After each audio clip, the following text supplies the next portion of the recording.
Welcome to Burlap Teachers. Enjoy the video. You're starting where it counts. Enable templates so Gmail stores reusable content.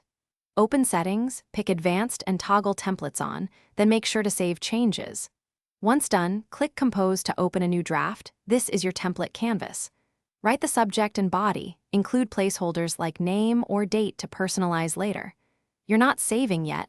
Instead, focus on structure and consistent phrasing so future sends stay professional and fast. Now you'll turn that draft into a reusable template. After drafting, use the three-dot menu in the Compose window, choose Templates, then save Draft as Template and Save as New Template.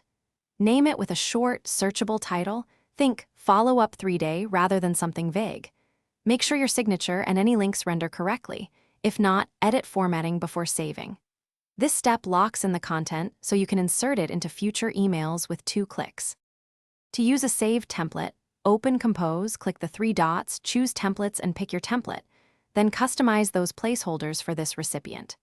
If you need to change the template, insert it, edit the content, and save the draft as template again, either overwrite or save as new. If a template disappears, make sure Templates is still enabled in Settings right arrow Advanced, and try clearing browser cache or reloading Gmail. This fixes most sync glitches quickly. One troubleshooting tip. Thanks for watching. Consider subscribing if this video helped you.